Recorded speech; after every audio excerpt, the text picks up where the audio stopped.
काका, अभी आवश्यकता धन्यवाद की नहीं है, आवश्यकता है गृह चलने की। वहाँ सब प्रतीक्षा कर रहे होंगे। जी प्रभु, चलिए।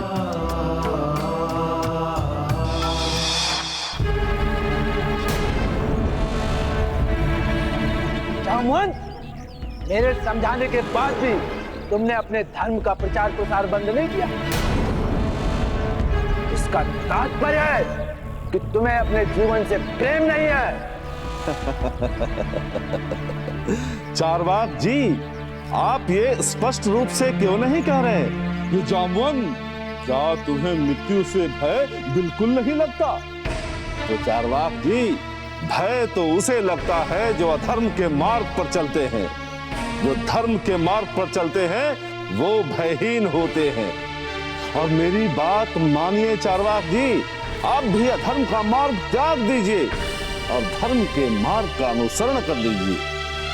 जामुन, तुम्हारा ये साहस कि तुम राजा चरवाक को उपदेश दो, धर्म की शिक्षा दो, इस अशिष्टता के लिए मैं तुम्हें जीवित नहीं छोड़ूंगा।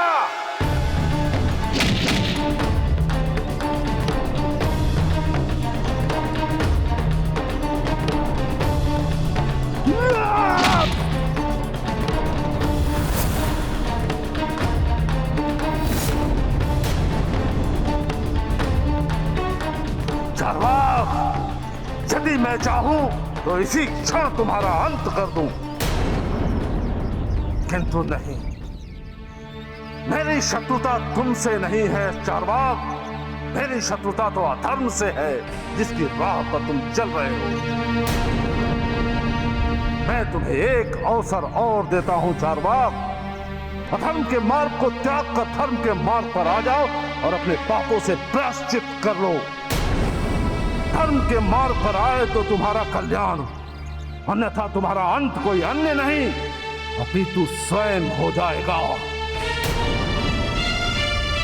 एक बात और स्मरण रखना चारवाक, अधर्म की अग्नि इतनी ज्वलनशील होती है कि जिसमें संपूर्ण अस्तित्व भस्म बनकर कहाँ उड़ जाएगा, संसार में किसी को पता नहीं चलेगा, किसी को पता नहीं चलेगा। स्मरण रखना तुम।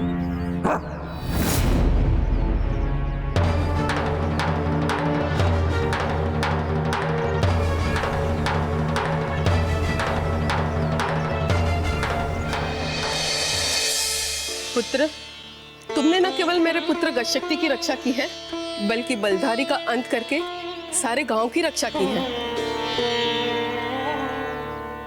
इसके लिए हमारा परिवार तथा यह गांव सदा तुम्हारा आभारी रहेगा।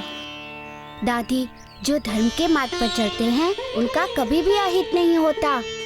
अब बधाई के पात्र तो आप लोग हैं, क्योंकि इतना बड़ा संकट आने के बाद भी आपने धर्म का मार्ग नहीं छोड़ा और आप लोगों की यही निष्ठा आपके विजय का कारण बनी। और काकी, बलधारी का अंत मैंने नहीं बल्कि उसके अधर्म ने ही किया है। मैं तो बस एक निमित्त मात्र हूँ। ये तो विधि का विधान है। जब जब संसार में अधर्म बढ़ता है, ईश्वर की इच्छा से उसका अंत करने हेतु कोई ना कोई तो निमित्त अवश्य बनता है। पुत्र, तुम हमारे निमित्त नहीं, साक्षात ईश्वर हो। हमारा निवेदन है, तुम कुछ और दिन हमारा आतिथ्य स्वीकार करो। दादी, मुझे कुछ आवश्यक कार्य है, इसलिए जाना होगा। और आप जैसी माँ का प्रेम और सुमेर जैसे मित्र का स्नेह छोड़कर और कौन जाएगा? अच्छा, तो आप मुझे आज्ञा दीजिए। आप लोगों का बहुत बहुत धन्यवाद। अच्छा, जैसे तुम्हारी इच्छा पुत्र।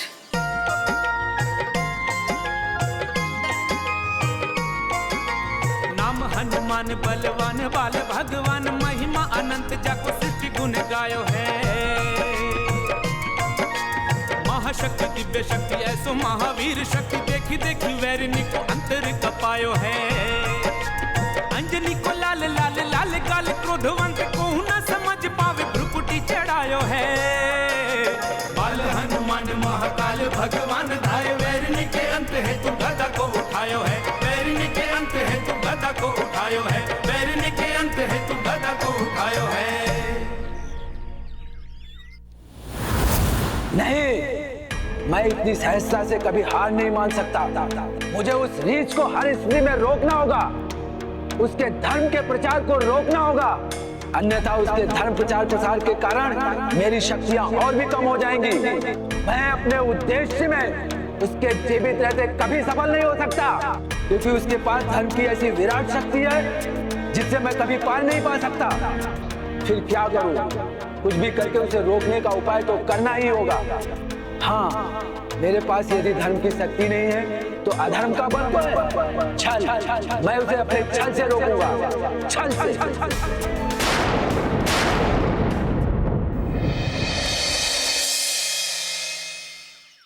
नारायण नारायण।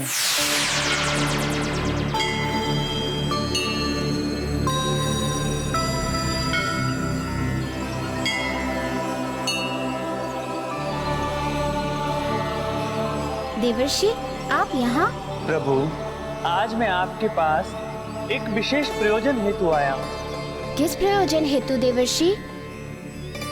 प्रभु, आपने बलधारी का अंत करके इस संसार को उसके अत्याचार से तो बचा लिया, किंतु प्रभु उसका संकट अभी भी पूर्ण रूप से समाप्त नहीं हुआ है।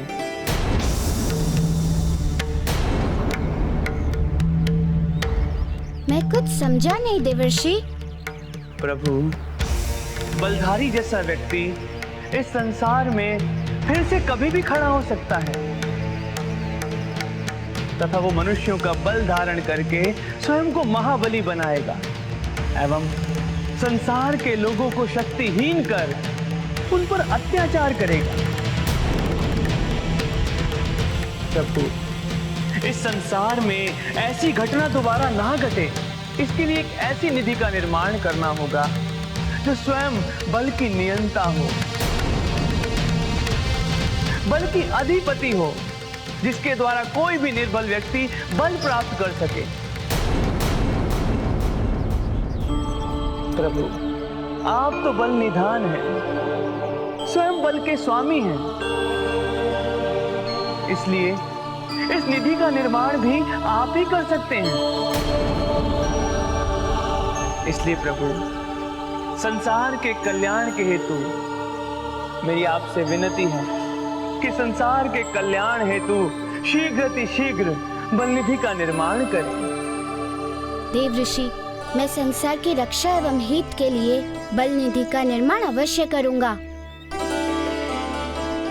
किंतु इसके निर्माण में एक समस्या है। कैसी समस्या प्रभु? कि बल निधि के निर्माण के लिए किसी अखाड़े की आवश्यकता होगी, उसके बिना इसका निर्माण संभव नहीं है। नारायण नारायण, तो इसमें कोई समस्या नहीं है प्रभु, क्योंकि बल निधि के निर्माण के लिए उससे अच्छा और कौन सा अखाड़ा हो सकता है जिसका निर्माण आपने गज शक्ति को शिक्षा प्रदान करने के लिए स्वयं किया था। हाँ, सत्य।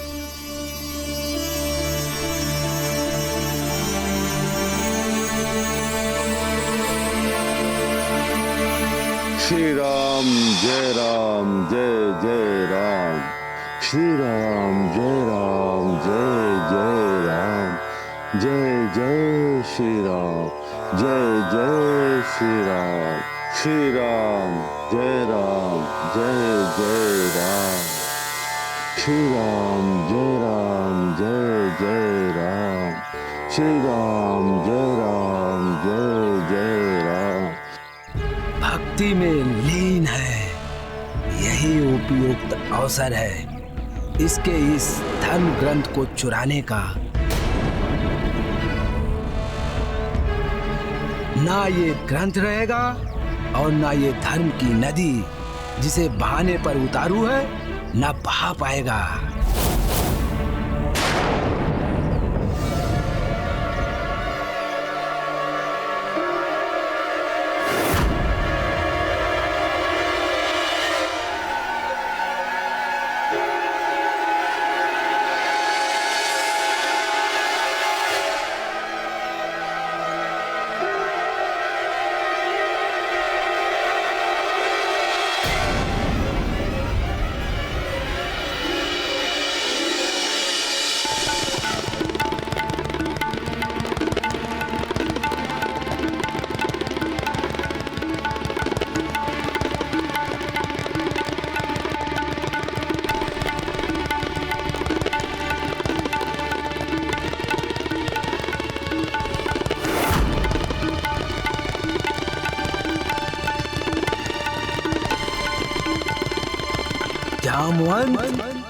तुम्हारा धर्म अब मेरी मुट्ठी में है, जिसे अब मैं नष्ट कर दूंगा सदा सदा के लिए। फिर न होगा कोई धर्म और न होगी मेरी पराजय।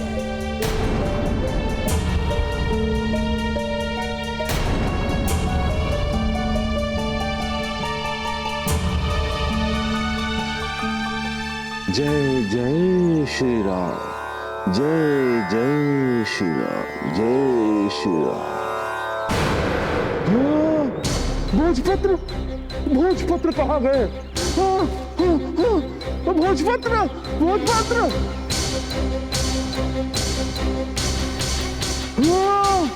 छोड़वा, छोड़वा, छोड़वा।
ऋषि, यही है बल निधि, मेरे बल का प्रतिरूप।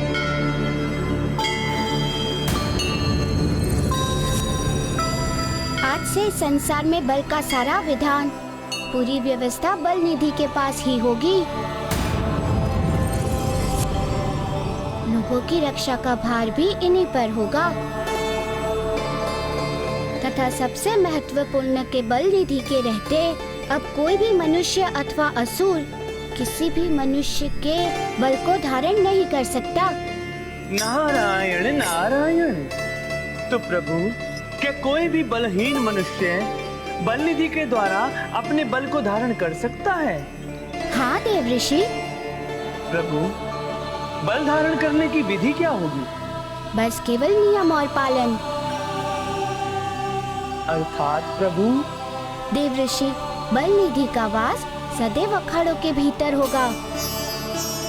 कोई भी मनुष्य अपने श्रम एवं लगन के द्वारा पराजित करना चाहे तो यदि वे मेरी आराधना कर मेरे अखाड़े का निर्माण करता है तथा मेरी सिंदूरी रूप की प्रतिमा के सम्मुख प्रतिदिन अखाड़े में अभ्यास करेगा तो बलहीन से बलहीन व्यक्ति भी बलवान हो सकता है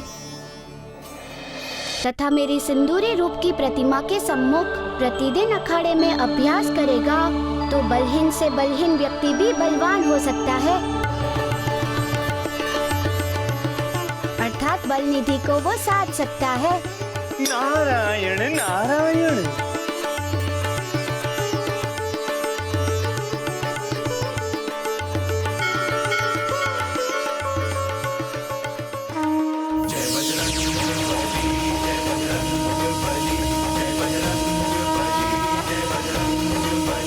जय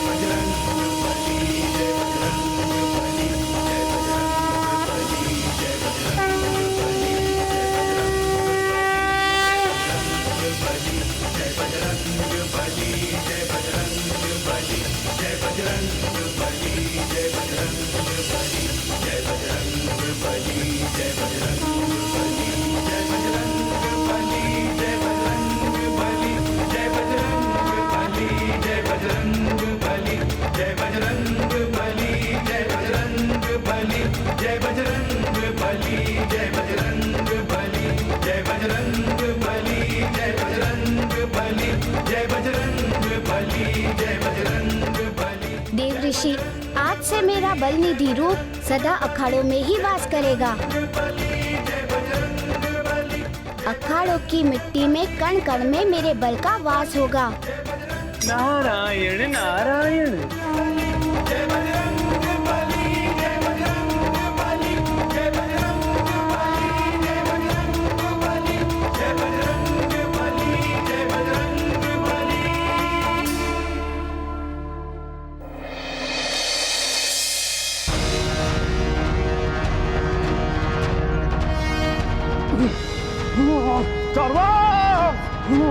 चारवाक!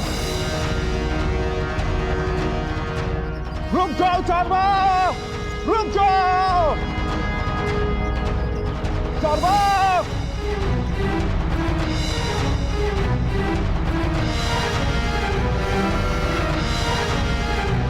नहीं चारवाक नहीं, अपराध के भागी मत बनो चारवाक! रुक जाओ! अब रुकने का प्रयत्न वहां। अब तो मैं तुम्हारे इन धार्मिक पवित्र ग्रंथों को नष्ट करके ही रुकूंगा। नहीं चारवाक नहीं, तुम ऐसा नहीं कर सकते। मैं तुम्हें ऐसा कदापि नहीं करने दूंगा चारवाक, कभी नहीं करने दूंगा। चारवाक!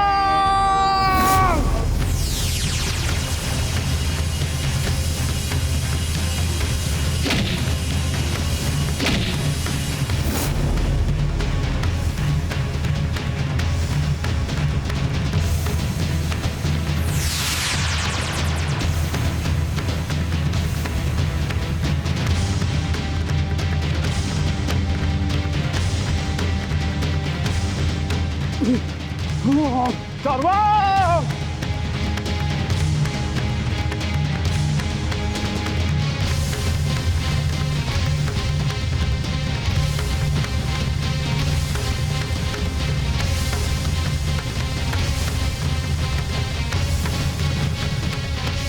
हाँ, यही उचित स्थान है इन्हें नष्ट करने का। जल प्रवाह। अब मैं इन सभी धर्म ग्रंथों को समुद्र में डुबोकर नष्ट कर दूंगा। नारायण नारायण। प्रभु, मैं आभारी हूं आपका। आज आपने बल निधि का निर्माण कर न केवल हम पर अपितु पूरे संसार पर उपकार किया है। प्रभु, आने वाले युगों में ये संसार सदैव आपका आभारी रहेगा। अब इस संसार में कोई भी बलधारी मनुष्य निरंकुश नहीं होगा और ना ही कोई मनुष्य निर्बल। अपितु आपकी कृपा से निर्बल मनुष्य अखाड़े में अभ्यास के द्वारा अपने बल को धारण कर सकता है। हे बल निधान, अब मुझे आज्ञा दीजिए।